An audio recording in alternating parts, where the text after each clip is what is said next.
This is Join Us in France, episode 423, 423.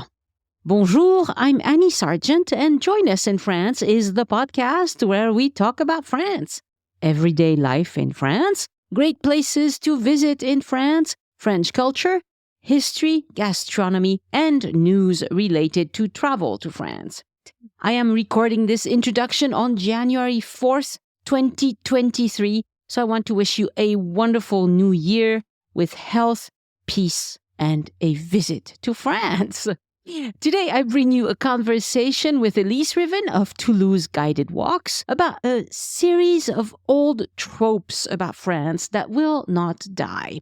It starts with dog poop, and because this conversation took place in a Facebook group, from dog do, they went to French people hate English-speaking tourists and even hate their own children. I normally do not engage with such posts because you know what they say. Never wrestle with a pig because you'll both get dirty and the pig likes it. This quote is attributed to George Bernard Shaw. But this time I wanted to respond, but not do it immediately. Give it time and respond with my head, not with my emotions. I think that Francophiles should know better than to say such silly things, and that coming to France with inane ideas is not conducing to having a great time on your vacation in France either. This is why I am publishing this episode. Elise had not participated in this Facebook thread. She's not on Facebook very much. So her reactions were great too. It was a fun recording session. After my chat with Elise, I'll share a day-by-day account of my 5 days in Strasbourg and around the Alsace area. I just got back and have tips for those of you considering such a visit, especially around Christmas time. This podcast is supported by donors and listeners who buy my tours and services, including my itinerary consult service and my GPS self-guided tours of Paris on the Voice Map app. And you can browse all of that at my boutique, joinusinfrance.com/boutique. And there is a newsletter to go along with this podcast. Right now, I only email once a month, if that. But when I email, it's always something that will help you next time you visit France. You can sign up for this newsletter at joinusinfrance.com/newsletter.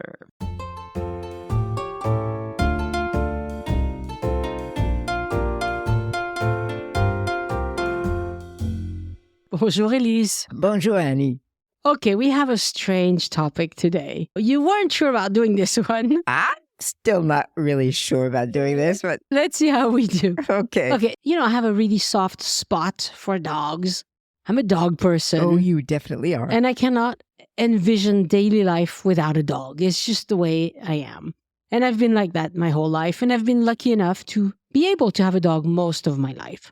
And I was on Facebook one day, wasting time, as one does, And I ran across a post, and I can't remember what group it was in. It was not the Join Us in France group, because I would have put an end to it immediately. But it was in some other Anglo group in France, which I subscribe to, and sometimes Facebook shows me the things. And somebody said something that seemed totally wrong-headed to me, and I would like you to read it. Now, you're reading it, but this is not you. You did not write this. No, okay, so let's just make sure everybody out there knows that we're going to be doing a little bit of kind of like a play script here where I'm going to read different people's comments. So it is not me. I am making that as an official comment right away. She's not crazy. I am not crazy, and these are not my ideas. Okay, so this is what set Annie off from the very beginning. So here we go. We are visiting Nice to check out to see if we want to live here. We brought our 2 dogs with us. We were walking our dogs towards the grocery store to buy poop bags because we ran out. While walking the pups in front of a business, well, guess what? You can figure out what happened. I asked the person in the store for a bag, and she said no. My boyfriend went in to find a bag. The street bags provided by the city were empty. He asked several businesses for a bag, and all of them said no. The only way he could get a bag was to buy something. Did I mention it was raining and waited for 15 minutes outside for my boyfriend to finally bring back a bag to pick up the poop? This woman at the business wouldn't give me a bag. Why? Would she rather I leave the poop in front of her little stall? I don't think so. So does anyone have an answer for me as to why this type of behavior exists here? I feel she could have given me a bag after me waiting for 10 minutes, but no. So I stayed and watched over the poop so people wouldn't step in it. What's up with this? Help me understand. Yes. And this question got 253 comments. Comments were all over the map, but many were about how French people don't mind dog poop. That's an old trope that will not die. That French people hate everybody anyway, especially English-speaking tourists. Another trope that will not die. And the city of Nice is awful anyway. And I jumped in because bad-mouthing dogs or France is one of my triggers. Which is not surprising. No, it is not. And so I said, I pick up after my dogs all the time. Bringing bags is my responsibility. Are you trying to blame store owners for your forgetfulness? Plastic bags are not free in France. You should have offered to pay. But then they would have sold you a big plastic bag, and that's not what you should use for dog duty. Moral of the story, random French people are not responsible for your dogs. And if you think my response is blunt and unpleasant, that's because I am French and you should get used to bluntness.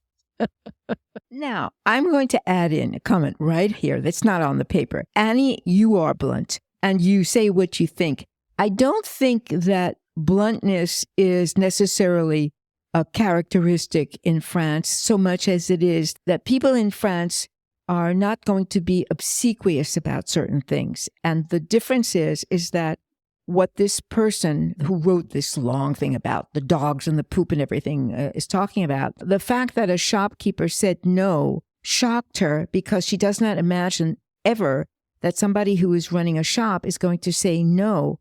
And I think this is one of the primary differences between the United States and other cultures. Right. We don't have to say yes to everything. We don't have to say yes to everything. So because of my response to this woman, several people let me have it. And I will let you read those as well. Oh, she's having a good time. She's giving me the bad parts to read in this one. Okay, here we go. This is a quote now, everybody, okay? This is in response to Annie's comments. Right? You just have a shitty attitude, Annie Sargent. Maybe travel outside of your little French world and you'll discover that your bluntness isn't respected or appreciated outside of France. Okay, well, obviously, the person who wrote that does not know who Annie is. No. So I would like to rephrase what this person says. This person feels entitled to be coddled by all. A better French person would know not to hurt her feelings. Alas, France is not a place where we believe in sugar-coating things, just like you explained, Elise. Yeah, I think that there are two worlds out there, and the reality is that the way people who own shops and commerces and the way people respond to a question in France very often is by telling exactly what they think. Well, and also there's this knee-jerk reaction in France to say no to a lot of things without really considering. And it's possible that if this person had been better about negotiating, they would have gotten a bag in the end. But really, all they had to do is buy something, buy a banana, and buy a bag to go with it. Bags are what, 2 cents? They're really cheap. Like, it's really stupid. Okay, so here's what someone else said, and I'll let you read that as well. Okay. Annie Sargent, this is in response to you, okay? So listen carefully, Annie, huh? If she, meaning the person who we're talking about who began this whole thing, If she is visiting, I like the fact that the visiting is in major capital letters, okay? To see if she likes it, she likely doesn't know that bags aren't free. That is a fact, okay? That was new to me as well. They are absolutely not responsible for her dog, but she was trying to do what a lot of French people don't, pick up after her dog. Honestly, after I'd asked a few different stores, I'm assuming she means, I would have said forget it and left and come out prepared the next time. Intentional? Yeah, she says that the person had good intentions and that good intentions matter. So to me, this is the syndrome of the virtuous visitor who means well, as a matter of fact, is better than locals.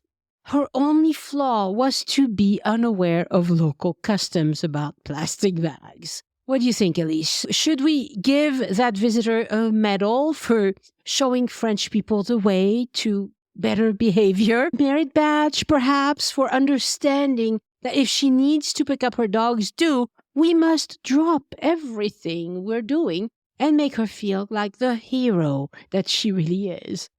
Please spare me. Well, I think that there's cultural misunderstanding. I think there's an assumption that is really part of being ignorant about the way things work in France. And I think also that there is no such thing in this case as being virtuous. I think that the problem is that there's a real difference in the way you go about approaching people from the beginning between the way you do it in France and the way you do it in the United States. And to go back to what you said a minute ago, people in France do tend to say no first. Now, that's not necessarily a wonderful thing, but it depends on how it is said at the same time. And you're absolutely right.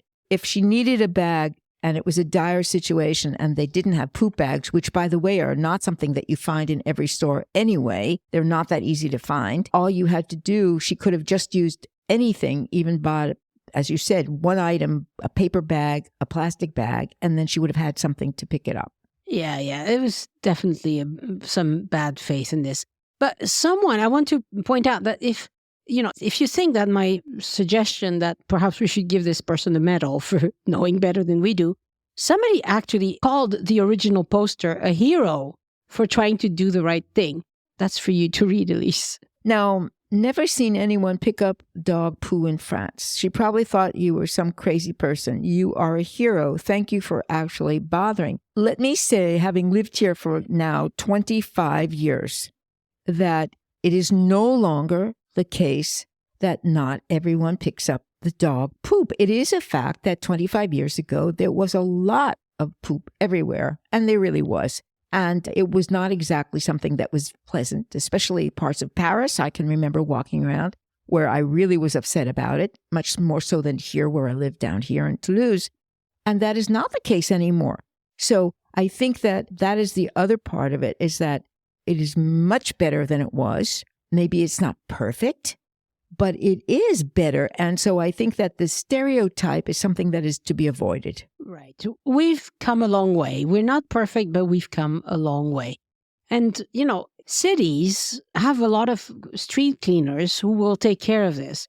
But regular people who walk their own dogs typically will pick up. This is not strange anymore. It's really, really changed. And I think it's hard for people to think about a country like France changing. They think that the image they have from the first time they came or whatever is how it is today still. No, we've changed a lot, and we probably have a lot more changing to do, but that's every country, I think. And then a few people said, well, that's for you to read the next couple of things, very short ones. Okay, little questions. Why didn't you just buy some small thing like a snack and get your bag as part of it? And then somebody just commented very, very categorically, just don't move there. Okay. Well, now, first of all, where is there? Is there Nice or is there France? I think it was Nice. Well, I mean, if you're going to take a city that is the fourth or fifth biggest city in France and say that you're not going to move there because of this one incident, well, that's fine. But that's kind of strange to me. Especially about an incident you read about on Facebook. Anyway, but then somebody really psychoanalyzed me. And that one, it was so idiotic that I just laughed it off. You're going to have to read this one, Elise, I'm afraid. Oh, boy. You owe me for these now, okay? This is really... You are only used to it because you were raised that way. Oh boy, Annie, you were raised that way. I don't know what that means. So, okay. As a child... This is about being blunt. About being blunt, okay. Being blunt and being, kind of a little mean. These people thought I was being mean. Yeah. Okay, here we go. This person doesn't know you, right? Okay. As a child, your parents and teachers judged you harshly, often unfairly, and without the respect you generally afforded to people. French children are not understood or respected. What? They're barely tolerated. Oh my God. Okay, your parents and teachers were your most influential models. So as a result, you've normalized that treatment and it's your standard. And now you do the same to others. Please don't take what I'm saying personally. It's not your fault. You were in a developmental phase when you experienced this, and your school teachers and parents didn't know better, just as you don't now. What? So, French children are barely tolerated, and that's why I turned out so blunt. And then later, and I'm not going to make you read this, but she also said that I should read Jean Piaget. And if my parents had read Jean Piaget, they wouldn't have been so cruel, yada, yada. I have the sweetest parents anybody could wish for. So this is ridiculous. And the fact that people think that they can diagnose someone, say such horrible things to people on Facebook just kills me. I am actually speechless in response to what I just read. They don't even know you. They don't know anything about you. Okay. Having known a little bit your parents and knowing what kind of parent you are and knowing you as a very good friend, I would say, what the hell? Yes, French children being barely tolerated. That is just precious. You know what? I think that French parents, the way they deal with children is so much better in general than the way Americans deal with their children. They don't hover over them. They give them freedom. They give them the respect of allowing them to discover and try things for themselves. And they are always there. In France, now I'm getting annoyed. I'm really getting annoyed here, okay? In France, families eat together. They don't go their separate way. The families go on vacations together. They teach their children things. What is this?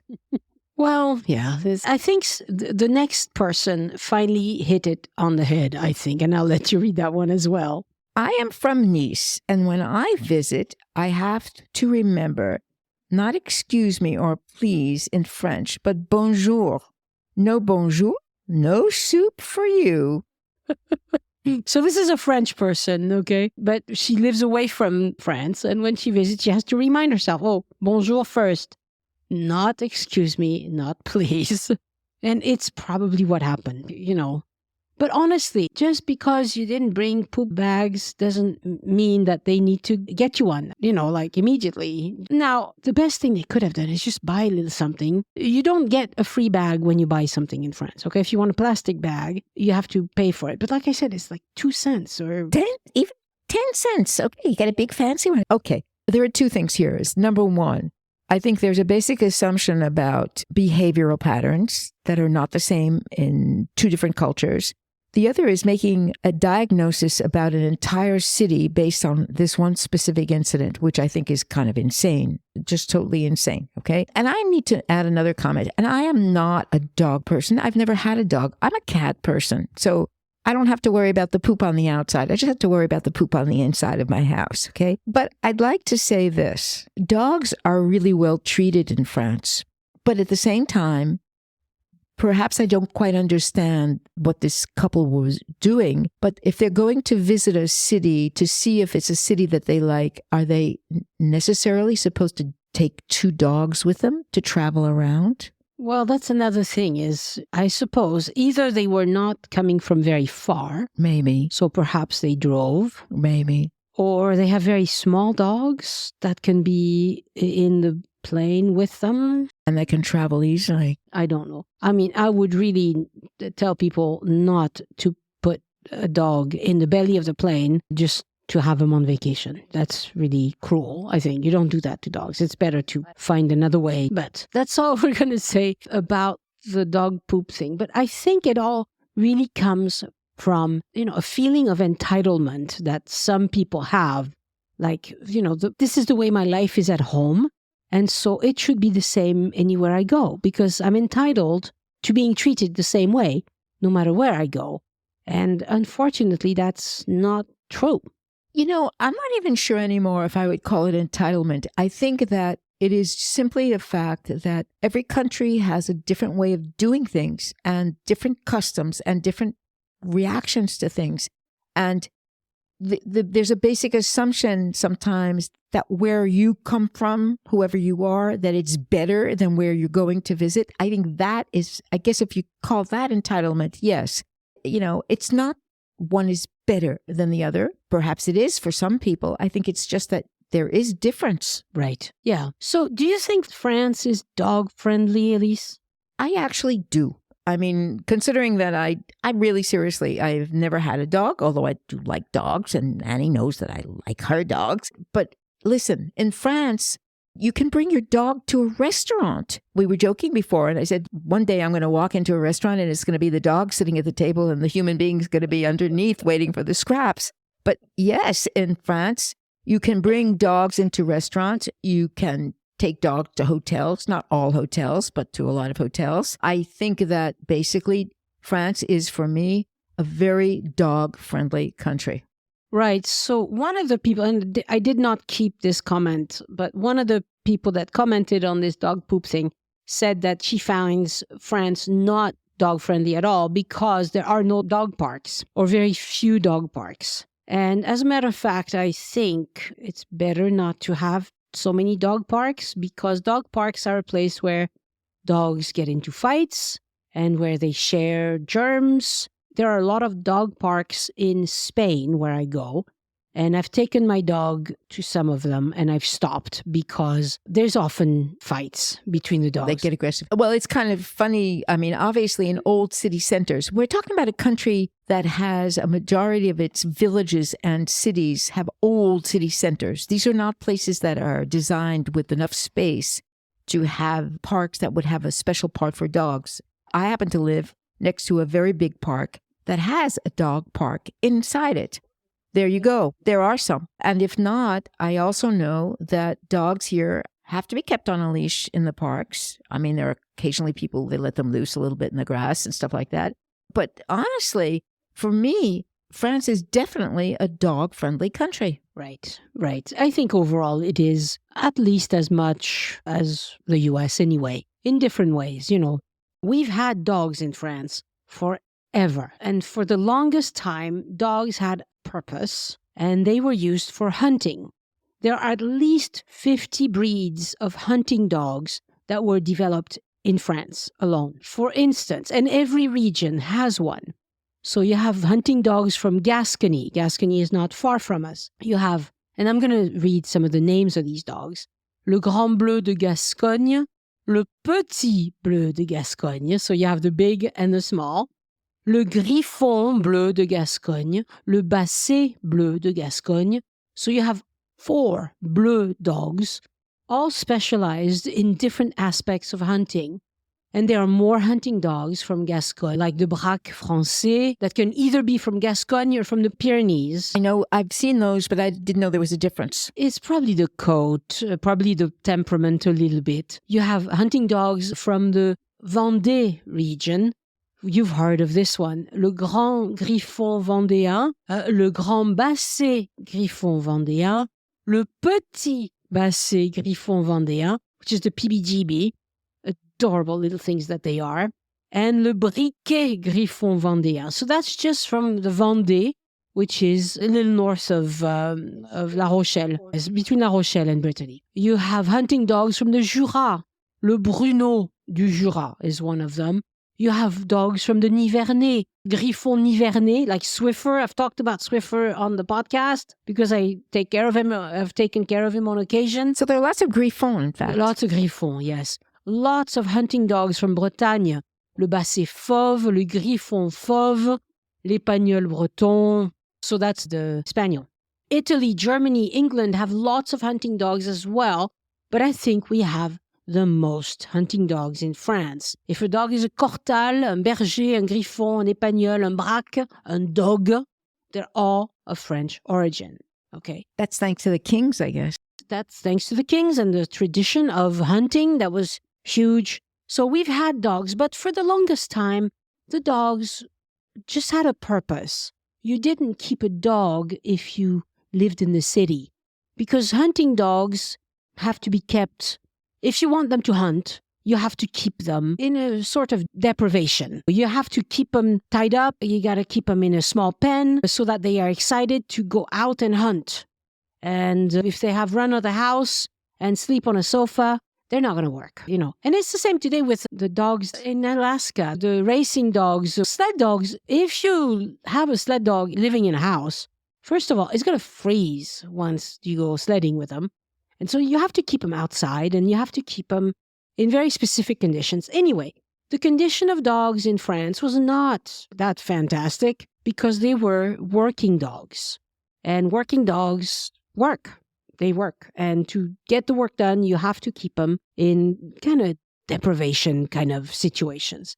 Then the war came along, the First World War, and I'm sure they did this in previous wars as well, where they used dogs to carry things between the trenches. So you had dogs carrying letters, you had dogs carrying boxes of food, medicine, whatever. Terriers were used to find men hidden in the trenches. We still use certain rescue dogs. Certainly, and they're very well used in France. Exactly, we use them a lot. But nowadays, we have a lot of companion dogs. So these are, most dogs in France nowadays. Now, I live in the country. There are some hunting dogs, but very few. The hunting dogs, perhaps it's 1 in 10, Mostly it's companion dogs these days. Some have a job, like guide dogs for the blind. They have a job. But most of them, they're like sofa dogs. I like this. Did you invent that expression? Chien de canapé? Yes, I did, yes. It's just there to make you happy. I have a photo of one coming up here in front of us, I think, right now. So we have, in France, we've had evolving attitudes about dogs. Dogs used to be mostly on farms, in the countryside. You never saw a dog in the city. Now, there's lots of dogs in the city. And cities understand that they need to keep their sidewalks clean.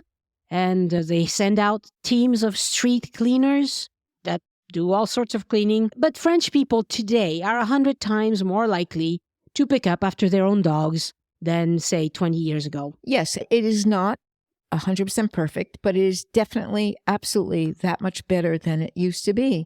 And the other thing about dogs is that I think at the end of the reigns of the kings, I don't know exactly at what point, but I know they started breeding to have little dogs so that the women of the court could have dogs as their little pets that they carried around with them, like the Pomeranian, that kind of little thing. Right, so those breeds of dogs were actually, like the caniche, the poodle, was used as a hunting dog, a water dog, but most caniche these days, they're not hunting dog. They want nothing to do with the water. I think it was like they discovered that there was an aesthetic to having a dog, it became a kind of like a playmate. Right. So they took some of these smaller dogs and bred them smaller and smaller and smaller just by picking the smallest of the litter and breeding it with a different small dog. And that's how you got to those. And just a comment, because it has nothing to do specifically with either France or not France, but in the sense that France is more and more an urbanized country, like a lot of parts of the world. People take their dogs with them when they move to the city. People live in the city, but they want something that's a contact that goes back to being in nature, and the contact is often an animal.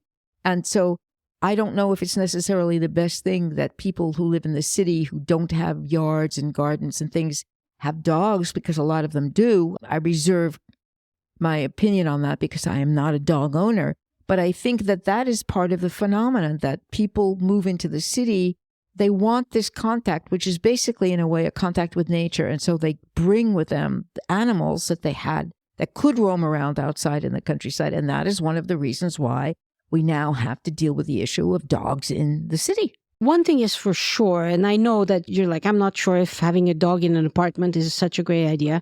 What happens is that people who have a dog in an apartment, they have to walk the dog at least twice a day, an adult dog, you'd have to walk them at least twice a day.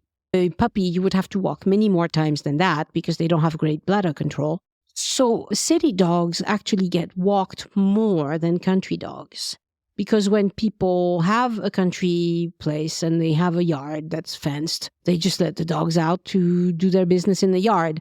And those dogs very often don't get walked as much as they should. You need to walk, this is public service announcement, you need to walk your dogs. The only dogs that don't really need walks are less than 10 pounds. Those dogs, they do fine either way. But that, of course, is one of the reasons why you have the problem with the poop on the street sometimes, Right, because you have to walk them. And it happens, as soon as a dog starts walking, that's when they're going to want to move their bowel. That's normal. Now, I don't know if Toulouse is typical or not. When I first moved to Toulouse, it was a serious problem here in the city center, and it is not anymore. And there are dispensers for the little bags, and then obviously, I have no idea what part of the city agency runs it. I'm sure that they run out of bags. I'm not sure if that they're always up to date on filling them in or something like that. But we're not living in an uncivilized country here, those things do exist. Now, I do want to relate, was just in the U.S. in Tennessee, and I want to relate a couple of experiences I had. The first one was going up Kingman's Dome. It's a mountain path in the Smoky Mountains. Gorgeous place that it is. And there was signs everywhere in the parking lot that said no dogs except service animals. And of course, there are a lot of service animals these days in America, even dogs that I don't think are service animals at all. And you can tell when you've raised a service animal, which I have, that no, these are not trained dogs. Anyway, this one guy who was walking much faster than us went up Kingman's Dome with his dog. It was a young dog. And he got to the top faster than we did. And then by the time we weren't quite at the top when he was already heading down. And then when we headed down, there was dog poop on the boardwalk. And he didn't pick it up. And, so this is supposed to be a service animal and you don't pick up after your dog. This is a problem. National park, when you're not supposed to have dogs. Nobody is supposed to bring their dogs there. And the other time was in Townsend. I was in a grocery store and this woman had a service animal with her, supposedly. We came in at the same time. She had her dog on a leash and she went straight to the back of the store. I need to buy milk, so I also went straight to the back of the store.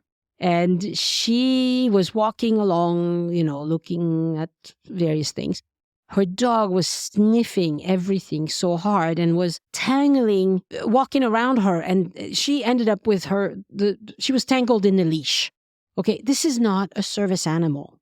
I know guide dogs for the blind are very highly trained, but that's basic. You train your dog to stay on one side or the other of the person and not walk around like a maniac.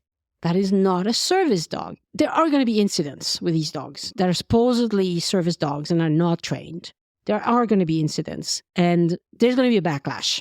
There's going to be a backlash for sure. And I don't know. In France, if to walk into a grocery store with a puppy guide dog in training, I had to have an identification jacket for the dog. I had to have an ID for me and for the dog. And before I went in any new store, I would have to go to the person managing the store and introduce myself, introduce the dog, say, this is a puppy, from this school in training. Is it okay? And if they said yes, I could go in. If they said no, I couldn't go in because I'm not blind. I don't have any right to be in a store with a dog. Now, once the dog is guiding a blind person, they have to let them in. They have to let them in, right, obviously. Right, they have to. And I was just thinking as you're saying that when I said that about dogs in France being allowed into restaurants are privately owned and it's up to the discretion of the owner to whether or not they want to have dogs in their establishment. There is no law that says that dogs must be allowed in or not. So it's not like a food store where there's a question of hygiene involved. It's a totally different situation. Right. And I've had a puppy guide dog pee and poop in a store, and it's not good. It's not good. But they're puppies. Once they're trained, once they're adult dogs and they're trained, they don't do this anymore. But yeah. So let's move off with the dogs for the last few minutes of our conversation. And let's talk a little bit about what visitors would like to have that they might not get. Okay. So we might feel entitled to these things, but who knows if we're going to get them or not. For instance, you would want nice broad sidewalks that are well maintained. You would like them free of dog poop. You would like no cars parked on them. But unfortunately, it happens all the time. It's actually more often a problem in France that there's a car parked on the sidewalk obstructing your view or your path than a dog poop. Cars are still a bigger problem than dogs at this point. And unfortunately, you just have to live with it. I mean, you can't have a tantrum every time you see a car badly parked. What I have seen is that there are major changes going on. And here, at least in Toulouse, what they have now done is they have started systematically to make it impossible for people to park on the sidewalks, which is not the case in Italy, by the way. And so they are freeing up the sidewalks for people, and they're expanding the sidewalks because, again, a lot of these are old city centers, whether it's a village, a town, or a bigger city, and they weren't designed initially for the wide sidewalks and lots of people walking. They certainly were not designed for cars. So these are things that, yes, it can be an annoyance. Yeah, it's a minor annoyance. Just know it might happen. The other thing that people complain about sometimes is that typically in America, you can bring your laptop to a cafe. Usually it's going to be a Starbucks because, let's face it, that's what cafes are in America, or a Costa. There are 2 or 3 chains. But people are used to bringing their laptop and even their charger, and they just work at the cafe all day. You can't really do that in France. And people complain bitterly about this. I saw on another Facebook post, somebody was complaining that the cafe she was sitting at in Paris to ask her to leave. She was there for several hours, but her plan was to stay there all day. And she didn't understand. She was like, I don't understand. I wasn't doing anything wrong. I was nice. I was polite. I bought some drinks. What's wrong? Like, why won't they let me? They won't let you because they don't want to turn their cafe into a place where people just look at their laptop all day. That's just not what they want. There are cities like Toulouse or Montpellier that have huge university populations are now starting to have some cafes that are really designed for students. So they have a setup so that you have Wi-Fi inside and you can sit there. But it is a very different kind of establishment than the typical real French cafe, where certainly you can sit for an hour or more and watch people go by over a tiny little coffee, but you're not there for the day. Right. And it's changing some. But, I mean, read the room, okay? If nobody else has a laptop out, then don't bring yours out. I mean, you can sit for an hour in a cafe if you have a laptop and if you don't have to plug it in. But there's a big difference between that, like sitting there with your smartphone and everybody sits there and watches their phone and basically now nobody looks at anybody going by anymore, and places where you can say, okay, I'm going to do my entire days of work here. I mean, that's a whole other thing. Yeah, it definitely is very different. The other thing that people complain about at times is crowd control measures. Okay, just like we're recording this a couple of days after this horrible incident in Korea where they had a Halloween celebration that turned to tragedy. And the reason why is because they did not have good crowd control. And, we don't understand. I mean, I've been told to go around a venue or whatever. And sometimes I don't understand, why did they have to close this door? Like, why? I don't understand why they do it, but this is how crowd control works. And it's really important. And when the police tells you, no, you can't go through here, you have to take another road, well, just take another road. I mean, we must live with that sort of frustration because it happens in cities. And I think in general, when we're traveling, but this is like big picture thing. Travel brings a lot of joy and a lot of surprises and a lot of delights, but it also brings some frustrations. You show up somewhere and it's not quite what you expected and you ran into minor problems. And it's really good when visitors are prepared to just roll with it and just don't make a big deal about it. Like, for instance, my husband loves to have eggs in the morning. And when we were visiting France before we lived here, he was always frustrated that he couldn't find eggs anywhere in the morning.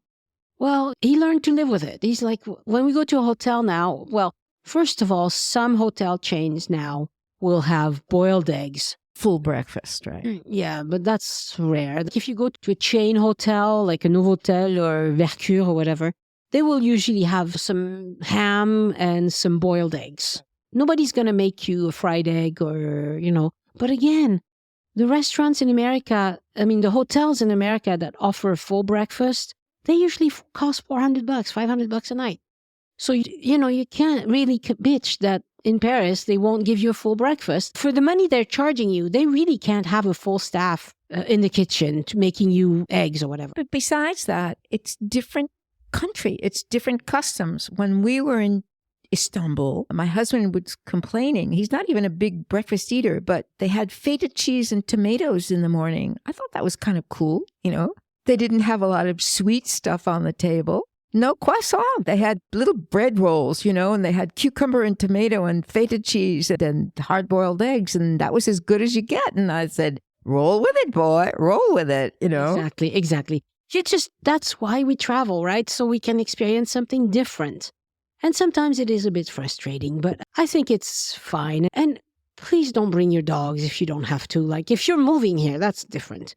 But if you're just visiting, why bring dogs when you're visiting? Find a good house sitter, pet sitter, or a good kennel even. I've never put my dog in a kennel, but perhaps it's somehow good. I don't know. I don't know if you have those in America, but here we have lots of places that are family-run things where you have a person who shares their home with dogs that they tend to for a few days or whatever. And what we always do is we're very lucky that we have this young lady that we know. She comes to our house to pet sit. And we've used a service called Mind My House. And it's really good. Like, you can just have somebody you don't know from Adam, but you can read their reviews and they will take care of your house and dogs. And it doesn't cost very much at all. So anyway, well, Elise, thank you for putting up with my weird dog poop episode.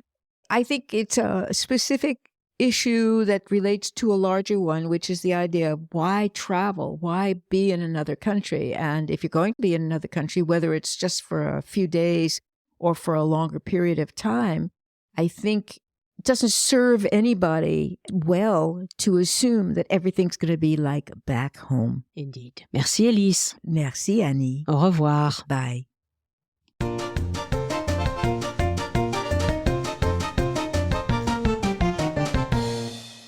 Again, I want to thank my patrons for supporting the show and giving back. Patrons get several exclusive rewards for doing that. You can see them at patreon.com/join us. Thank you all for supporting this show. Some of you have been doing it for a long time, and those of you joining today will get a long backlog of rewards. You are all fantastic. And a shout out this week to new patrons, Linda Dennis, Jay Harcastle, Deborah Gudger, Mandy Shuck Moore, Chris Larson, and Ken Nobler. Thank you so much for becoming patrons and making this podcast possible. This week, I published a video reward for patrons where I recap my visit to Strasbourg and the Alsace region with a video and in longer form with lots of details. My number one professional development goal for 2023 is to get better at video and at newsletter writing. Mark my words. This is a commitment. My thanks also to Marian MacLeod for sending in a one-time donation by using the green button on any page on joinusinfrance.com that says tip your guide. Miriam wrote, "We listened to Join Us in France before our trip to France this fall. This was our 4th visit, but we learned so much. Thank you." Oh, thank you so much, Miriam. Yes, you can learn a lot just by listening to me, Elise, and all the other people who get invited on the podcast. If you are preparing a trip to France and listening to as many episodes as you can to get ready, keep listening to the podcast because that's a great way to do it. Search the website as well because there is a lot of stuff that you might have forgotten that you'll find again if you search. You can also hire me to be your itinerary consultant. Here's how it works. You purchase the service on joinusinfrance.com/boutique. Then you fill out a document to tell me what you have in mind. We make a phone appointment and we chat for about an hour. And then I send you the document with the plan we discussed.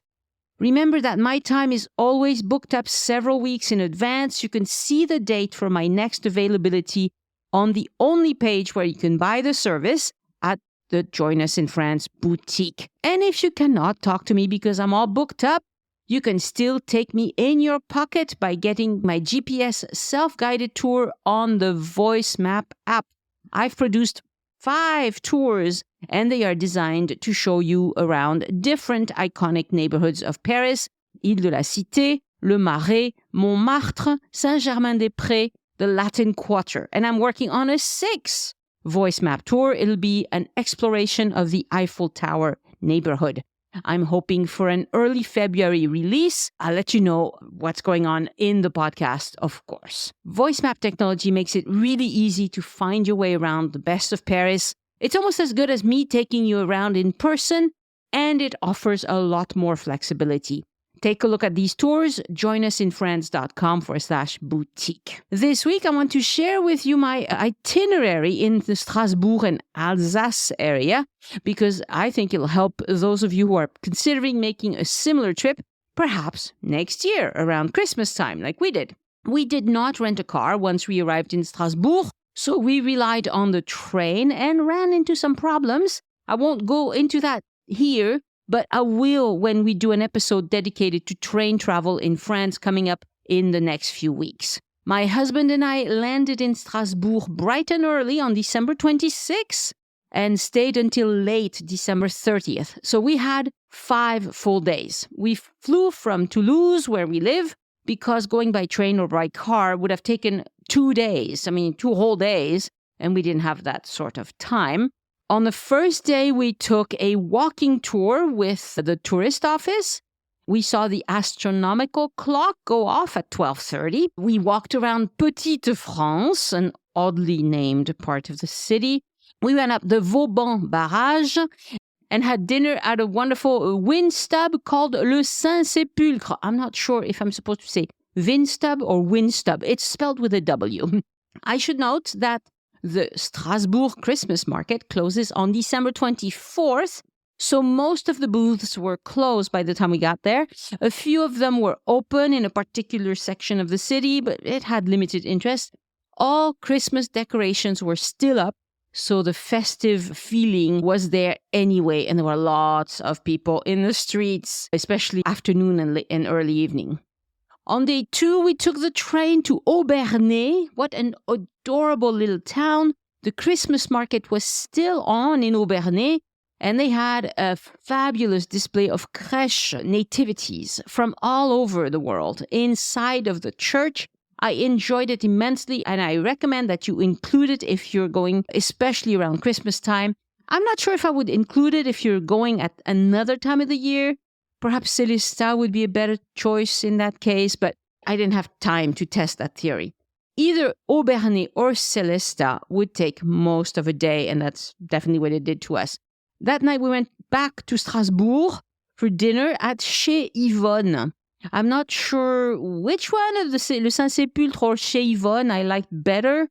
Both were greatly enjoyable. The food was classic Alsace. I picked them because they were recommended in a French magazine that I enjoy, and you can't go wrong with either one, I think. These are popular restaurants, and you need to book them a couple of weeks in advance. I use The Fork to book my restaurants, and I like to do that because it's both easy to reserve and to cancel if you need to. They also send you reminders, so it's a great app. On day 3, we took the train to Colmar. Colmar is a much bigger city than Obernai, and the medieval city center is truly like walking in a movie set. It's amazing. There is a boat ride you can take, and we did that, but it wasn't as impressive as the one we did in Strasbourg later that week. I had also reserved a classic Vinstub in Colmar. Winstub. I should have asked them. It's called Vinstub Brenner, and when I saw it, I thought, tourist trap. Honestly, much of Colmar is really touristy and it was full of people and, it gave that vibe. But what said touristy to me is that it's right by one of the scenic bridges and it looks all decked out to attract visitors. But the food was just as good as any other Vinstub. Our waitress was a matronly, friendly lady. She muttered some Alsatian to herself when I asked her about one of the food choices. For all I know, she said, "Oh my God, another clueless visitor." But she did it all with a smile and a friendly attitude, so I don't know. But she clearly could speak the local lingo. In Colmar, we walked around for 3 hours. Like I mentioned, it's bigger than Aubernais, so there's more to see. It's really picturesque. I was glad I had my selfie stick because I could take photos from higher up. Otherwise, we'd see a sea of heads, is all we'd see. In Colmar, we went to the Unterlinden Museum to see the altarpiece of Isenheim. It's a fantastic piece of art that's kind of like a storybook, but it's designed to be behind the altar of a Catholic church. There are vivid scenes from the Bible, very cool looking. The priest got to open various panels depending on the liturgy of the day. It's well worth getting the audio guide, or you may not understand what you're looking at, but that was a great thing. We didn't spend much time in the rest of the museum, to tell you the truth, but we wanted to see that. I asked one of the ladies who helped me at a boulangerie in Colmar if it's always so busy, and she said, definitely this time of year. She said it's best not to come to Colmar in January because so many stores close. But by late January, the number of visitors increases until Easter. And then between Easter and late November, it's pretty busy. And then all of December, it's a madhouse. So literally shoulder to shoulder in the historical city center. It's still worth going, but just be warned. The Christmas market vendors in both Aubernais and Colmar sold all sorts of cool items, locally made crafts, Christmas decorations, all sorts of hats and scarves, I forget, but there were a lot of different things that all looked really neat. It's a feast for the eyes, and there are a lot of places to buy mulled wine or warm apple juice. My husband tried the warm apple juice with ginger, which I did not like. I don't like ginger, but he loves ginger. My daughter loves ginger. Everybody loves ginger, but me. There weren't as many street food vendors as we get in Toulouse, however. Perhaps that way there's not so much competition for local restaurants. Now, on day 4 and 5, we decided to stay in Strasbourg because there was still plenty for us to do there, and Météo France said it was going to be rainy both of those days. So I didn't want to be walking around a village soaking wet all day. I had planned to go to Célestat, but I was like, no, I give up. I'm not going to Célestat. Next time.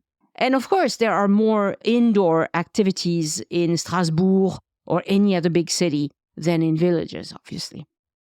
That morning, on the 4th day, we had planned to visit the European Parliament, but it was closed. I had looked at their website and it looked like it was going to be open, but I didn't read far enough down the page. They don't make a lot of effort to be crystal clear. Who knew that European institutions would try not to be crystal clear? Who knew? Instead, we decided to take a river cruise with Bateaurama, which was great. The best boat tour company I've tried so far, actually. Very smooth, very professional, and a beautiful ride, of course. Strasbourg is a gorgeous city. The cruise was about 90 minutes, very comprehensive. That day, I also visited the Musée Historique de la Ville de Strasbourg, which I really enjoyed. It helped me see the ploy of the Alsatians going back and forth between France and Germany, and it was really difficult. We'll probably do an episode about that at some point. My husband didn't want to wait while I read every sign, because I get like that. When I'm interested in a museum, I stop and I read everything. So he went through it quickly, and then he went to the Voodoo Museum, which is a museum dedicated to the voodoo practice of East Africa. It turned out there's a lot more to this than sticking pins in dolls. They actually have no dolls in that museum. He thought it was really interesting and he really enjoyed it, so we recommend it as well. No choucroute for us that night. We stopped at an Italian restaurant, which name I cannot remember, but there are a lot of food options in Strasbourg besides the Vinstubs.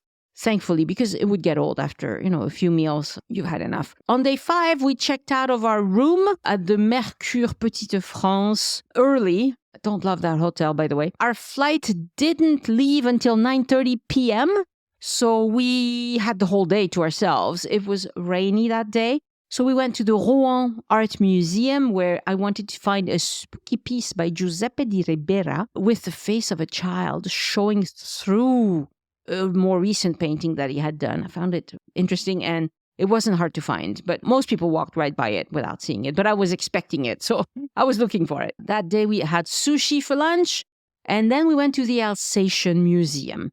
That one was my least favorite because it's so touristy and it didn't have anything that we hadn't seen already several times. Having said that, it was our last afternoon. I was tired. I was ready to go home. So perhaps that was it. And, it did show a lot of artifacts of Jewish life in Strasbourg, which I hadn't seen before and I really liked. So yeah, it was good, but just not my favorite. Of the ones in Strasbourg, I would say the history of the city of Strasbourg was my favorite. So there you have it, our 5 days in Strasbourg. It may seem like a long time, but we did not run out of things to do at any time, and it's a gorgeous city. I will talk about it in more details in various episodes.